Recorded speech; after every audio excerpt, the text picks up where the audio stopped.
Hello everyone, Turner Burner here with another video for you guys. This video is going to be an explanation video about my Kait gameplay on lethal engagements. But what I want you guys to focus on is ult usage, damage output, always activating your shots, and always meat shielding or meat shield when you can. In lethal engagements, one of the modifiers is heads up, which means that you have to get a headshot to do any real damage. So a lot of basics will be covered in this video. So basically this video is going to double as a solo explanation, but also an explanation on how to, that you can use these tips to get better in escape. So let's get right into the video. All right, so Kait, the cards I use, because someone's going to ask, the only cards that matter for the sake of this video is Chain and Cloak Batteries. The other three I'm not going to mention because they really don't matter. They weren't relevant in this solo run. So in lethal engagements, you're either going to have 5 or 6 enemies you can meat shield. What you're going to do is aim down your sights and hit X. The reason I say aim down your sights is because when you aim down your sights, it allows you can't run while you're doing it, which allows the enemies to go undetected, and you'll see that here coming up. So when you aim down your sights and you're walking, they won't know you're there per se, so you're able to just come up behind them, hit X, and then drop them. And also, I don't know how many people don't know this still, to triple combo, it's B, B, hold B, then hit X. So you just have to get the timing down, but B, B, hold B, then hit X. So that's what I'm about to do here, is take a meat shield. So, and also one more thing, to take a meat shield and drop it like that, you have to have a primary gun. You don't need 2 guns, you just need one, whether it's a claw, sniper, M-bar, hammer burst, whatever. So when you take a meat shield, you hit X, and then you switch to that gun, and it immediately drops the enemy. If you hit B, it breaks their neck, and it takes longer. A lot of you like, clock, surge, and descent runs, because you guys like efficient gameplay. So if you're constantly getting meat shields and dropping the meat shields, that's the more efficient way to get the kill than doing anything else. All right, so what we're going to see is 2 drones and a sniper, and I'm going to aim down my sights, and I'm just going to walk across and get the meat shield. I like marking all the enemies, that way I can see them on the map at all times, even though it's not super necessary, it's just a habit. So I'm just going to aim down my sights, and then when I get close to the drone, I'm going to hit X. And then I'm going to switch to my sniper rifle. Same thing here. I'm going to hit X. Switch to my sniper rifle, and I'm not really worried about this guy, so I'm going to triple combo him, meat shield, switch to my sniper rifle. So if you have any more questions, or you're still struggling with meat shielding or even sneaking, please comment below and tell me what you're doing so I can help you. So in this supply room, you want to get all the ammo. The ammo that's important in this map, or the guns you want to load, is the sniper and the Marxa. So just because it's Kait, you may be tempted to get a Nasher or eventually get an overkill, but these enemies on lethal engagements specifically, they dish out a lot of damage. So what you want to do is, ideally, you really don't want to be anywhere near them if you can. If you have Marxa and Sniper, it allows you to have some distance and get your kills that way. So that's what I would recommend. You can do it with Overkill and Nasher, but I think it's way easier to do it with Sniper and Marxa. So you're going to get all the ammo because you're going to need it to headshot enemies. And you're going to get both flashes, and you're going to go to the right. If you go to the left, you're wasting time, and you're going to kill enemies that you don't need to kill. You're just going to go to the right and drop down this ladder, excuse me, which is going to allow you to skip 5 enemies up top. And all you're going to do is active your shot and headshot, the hunters that are up there, and you're not going to headshot the grenadiers because they're going to take 2 shots. And one thing I want to mention as well, just in case people don't know this. So when that active my shot right now, you see how that bar goes in and out of glowing in the top right? See how it's glowing like that? That's the sign to know when it's active. If I miss my active like there, it's not going to do it. You see that? It glows in and out like that. You see that? So that is a way to know if you have an active shot or not. And it does it regardless of what weapon you're using. Sometimes you may active your shot a long time ago, per se, and you don't know if you're still active. That bar lets you know, see how it's glowing right now? It lets you know that you're still active and your shots still do extra damage.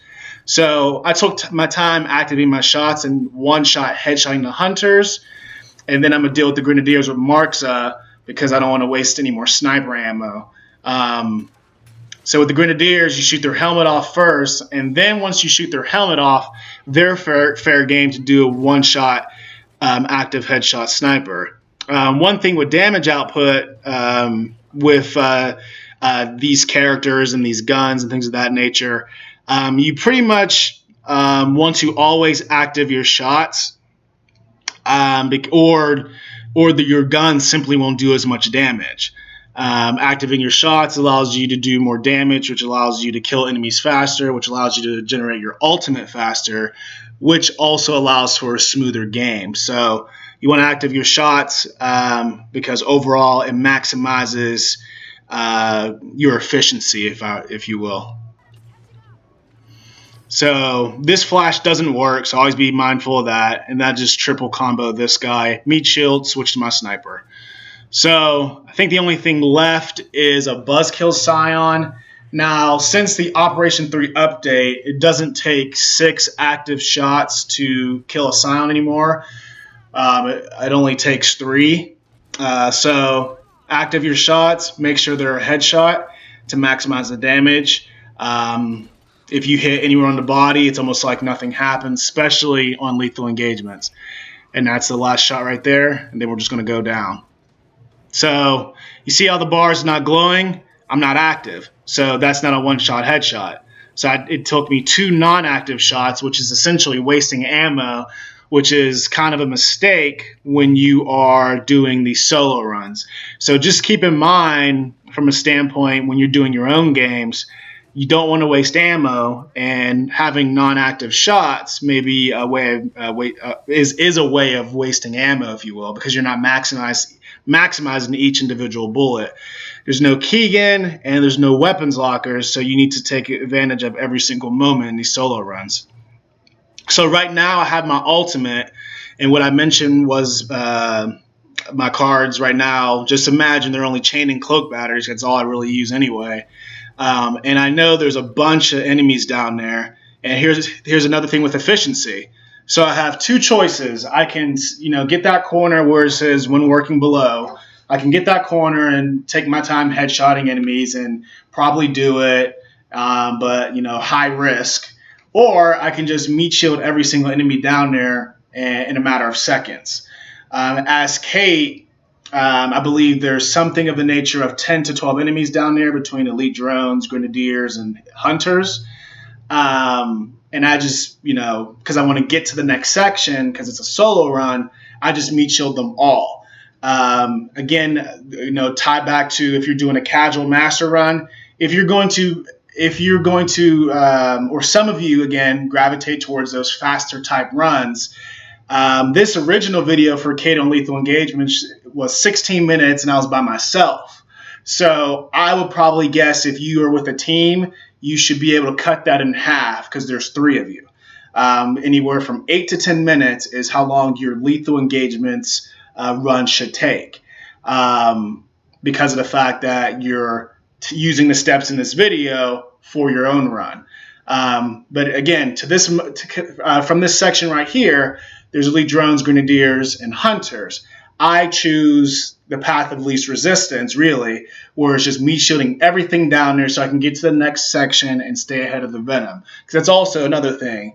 A lot of these, well, all of the Horde characters, none of them have Venom resistance. So I have to be mindful of that as I'm moving forward. That I don't have Venom resistance, so I can't be into Venom. I don't benefit from damage reduction in the Venom, so I need to just always be ahead of it. So thing with when you're doing with you want to maximize the ultimate. So you want to get as close as possible to an enemy before eventually popping it. Kind of similar to Clayton, where you want to take damage before you pop it. But this is without you don't need to take damage. You just need to be close. So as you can see, my ult charges after every kill. I don't know if they fixed it, but you have to get meat shields for this to work. If you do, first of all, if you do a B, execution is too slow anyway. Meat shields are way faster, so just always get in the habit of meat shielding if you can. And literally, when you're cloaked, all you need to do is come up to them and hit X. It doesn't matter if you're in front or behind or anything of that nature. Just go up, hit X. So this next section was a little bit tricky for me. It took me only 2 tries to make it to the safe room, so I really wasn't sure exactly my exact strategy I want to do with Kait. So I just kind of Oh, and another thing I almost forgot to mention. You see how I have 13 bullets in my sniper, and also you see how there's like light venom around me. If I would have taken time to headshot all the enemies, that 13 bullets would have been like 3 bullets. So that's another thing where it's like it wouldn't have been worth it to waste ammo and take more time when I have the option to do the exact opposite. I have the option of just being efficient and not using any ammo. When it comes down to escape, you're on limited resources most of the time, unless it's a map like the Choke where there's ammo everywhere. You're on limited resources most of the time, so you need to use your ability to meat shield and your ability to active reload headshot to maximize your time. So there's light venom here, even though I was efficient, which means it would have been like completely green if I didn't do what I did. So I did the right thing in hindsight anyway.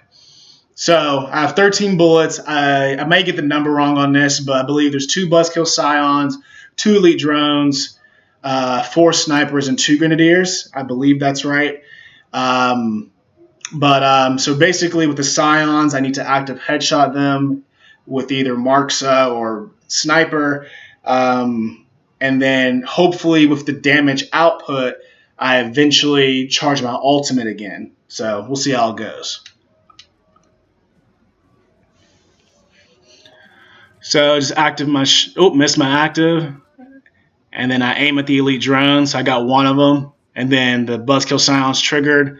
That sniper's there, headshot him.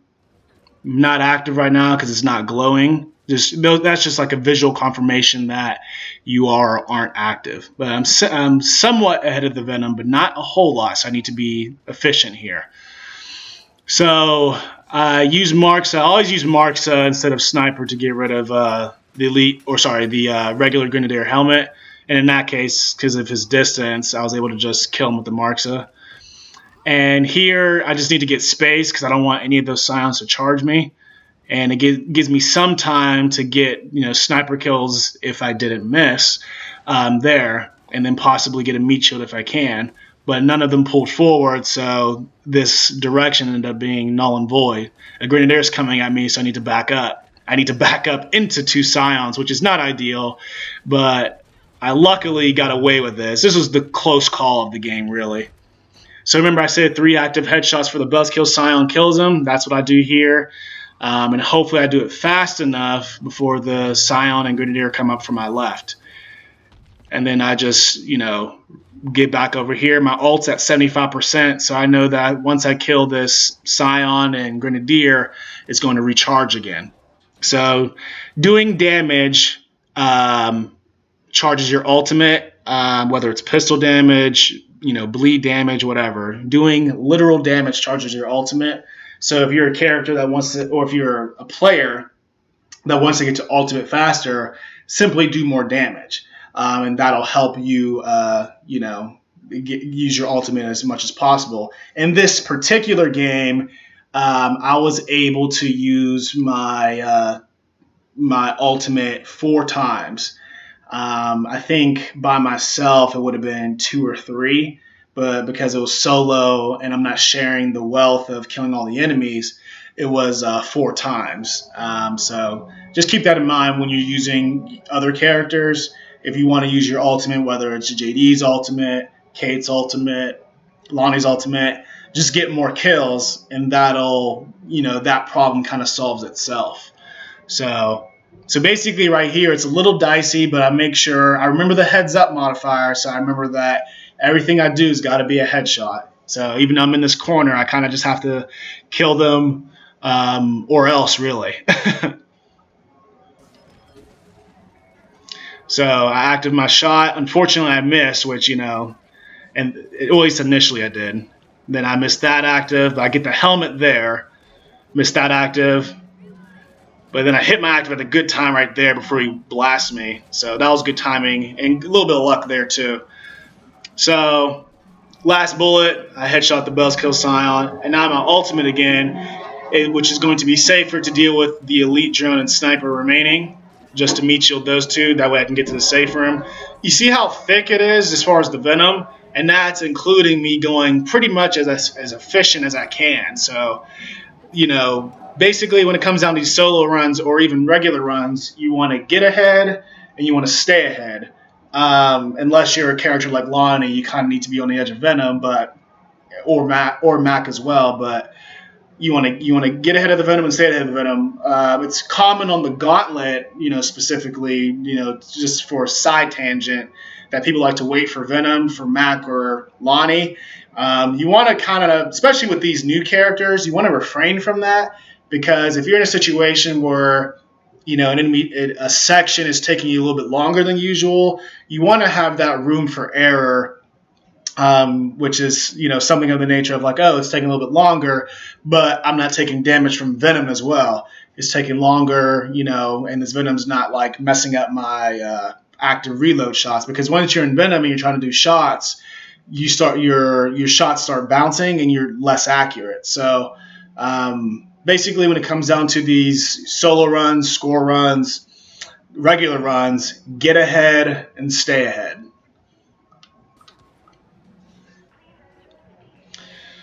So there's really nothing special about going into these showers, but one thing I remember is the fact that I don't have any sniper, and I have some Marksa.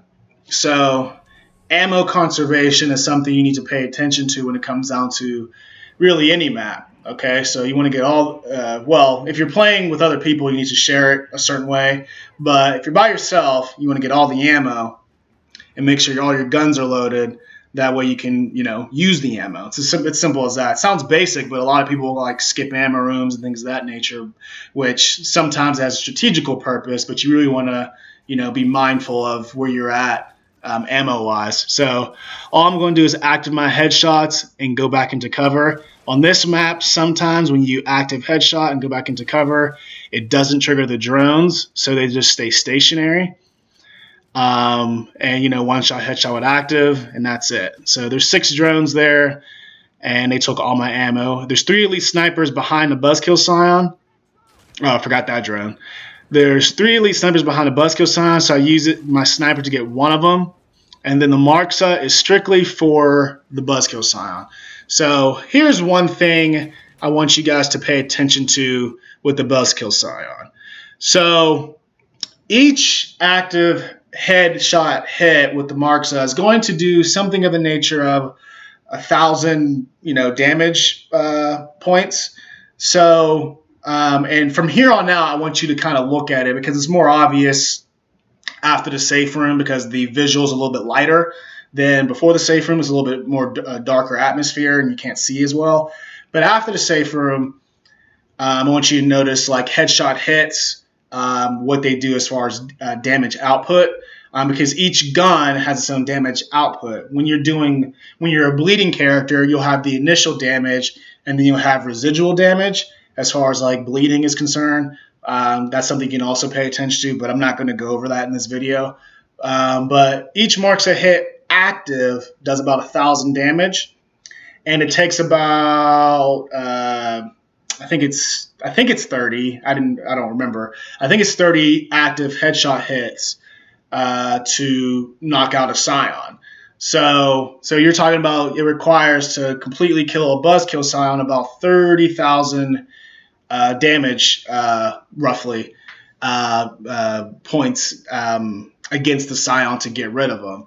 I think I didn't miss a whole lot here, so it's not as helpful, but one of my shots I missed, I got 15. So basically, if you, let's say on a regular map, it may be different. It's going to be different, but for lethal engagements, I did 1,000 for a headshot hit with Kait, and then one of my shots was a body shot, and it was 15. And that's just to emphasize the modifier that you really need to do a headshot hit to do anything in this map. So you'll see here in a second.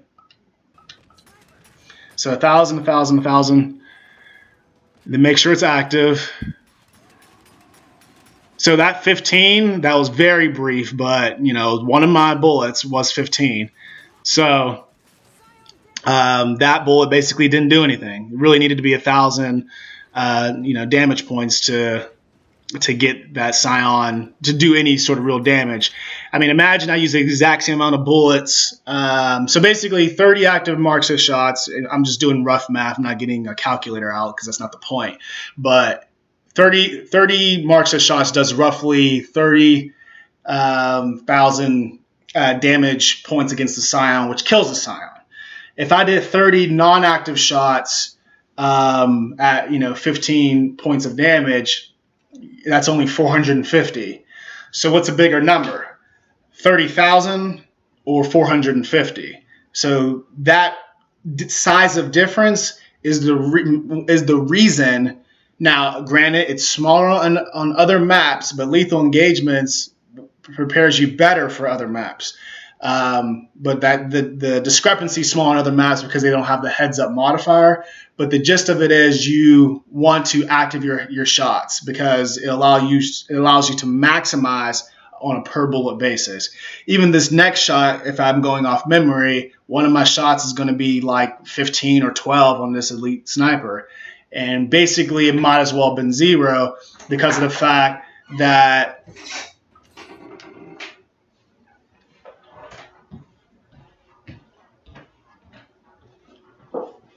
it might as well have been 0 because of the fact that it's not going to do any real damage because the elite sniper requires about 8,000 or 7,800 points of damage to kill it, something of that nature. And sorry if this is a little too technical, but what I'm really trying to hammer home is the idea that you really need to active your shots to kill the enemies as fast as possible. So watch how I deal with this elite sniper.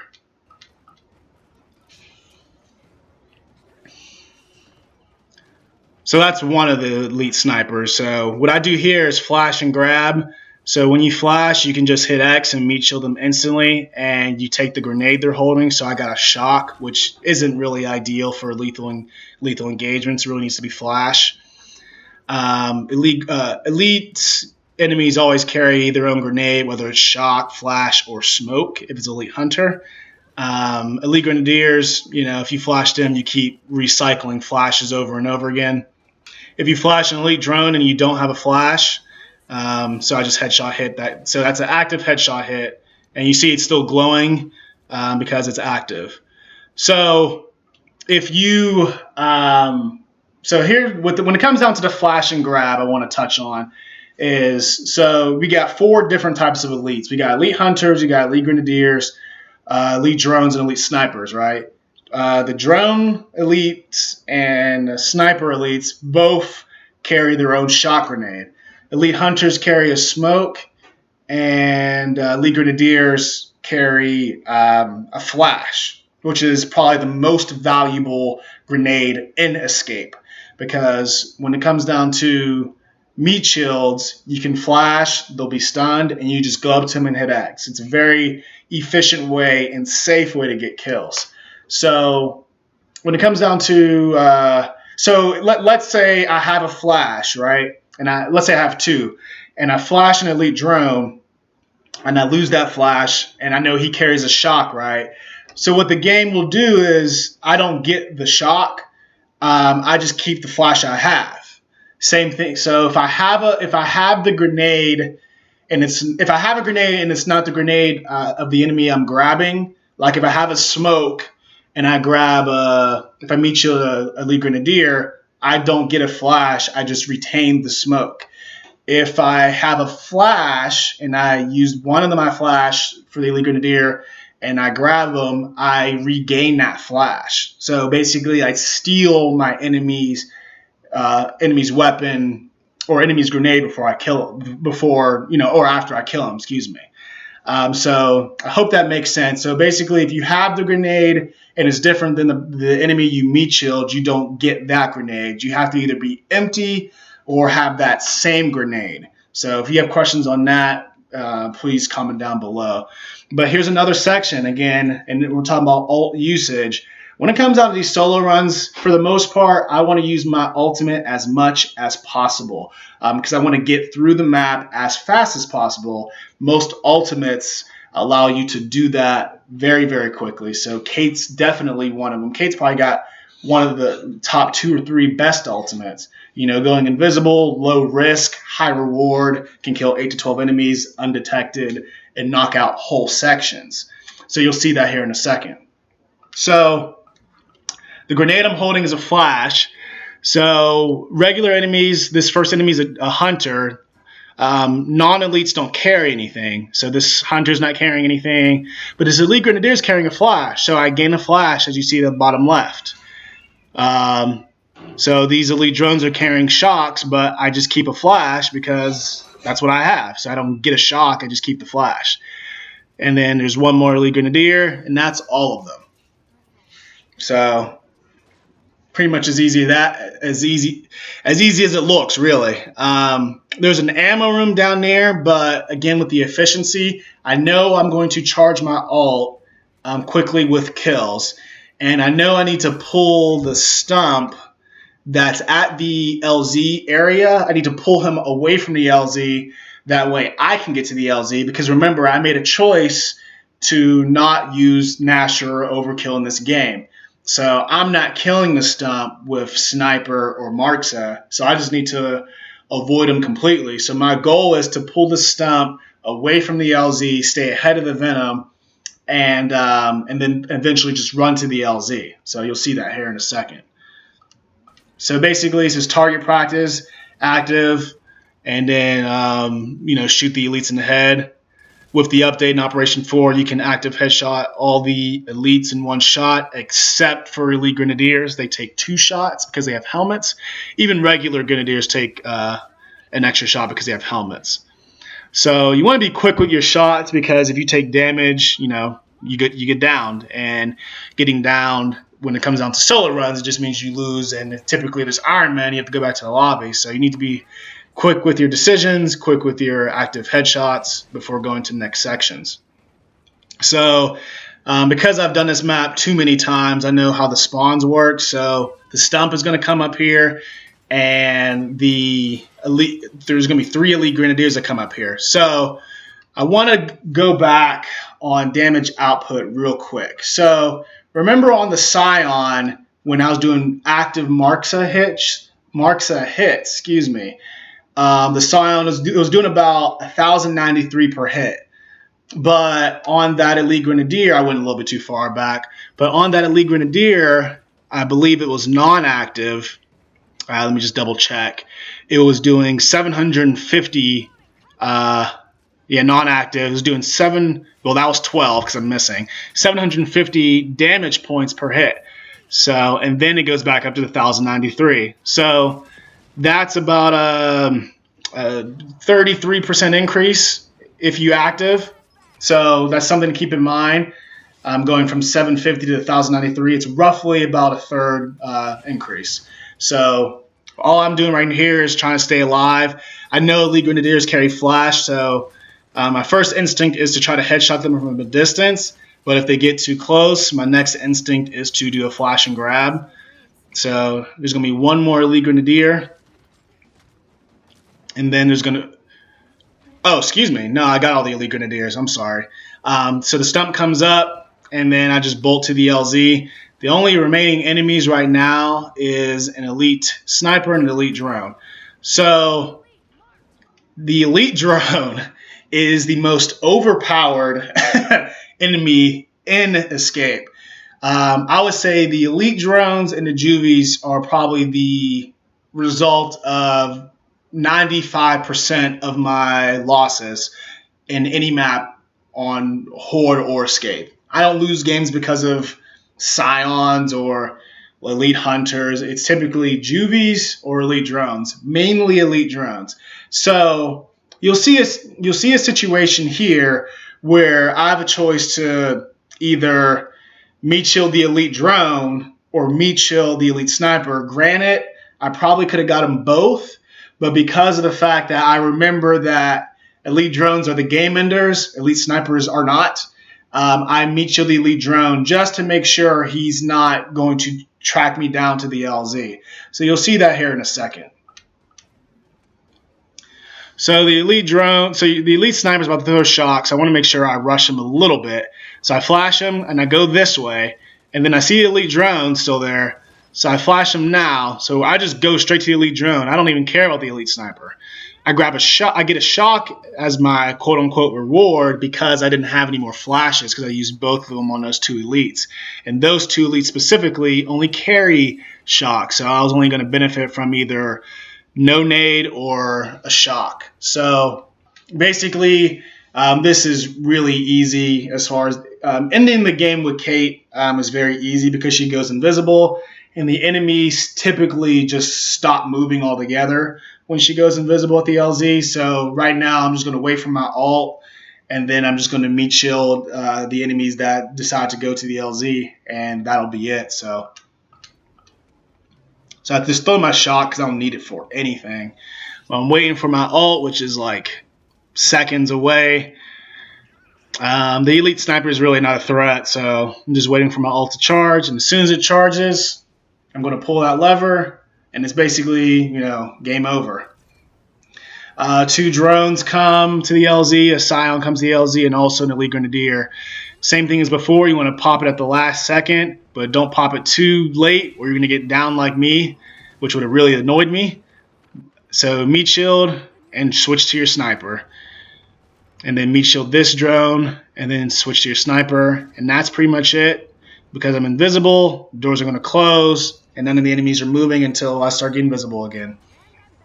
So thank you so much for watching this game. Hopefully you understand the priorities of active headshotting, meat shields, just doing active bullets in general, being efficient and effective, and hopefully this helps you in your next game. It doesn't have to be lethal engagements, but if it is lethal engagements, you can use these tips.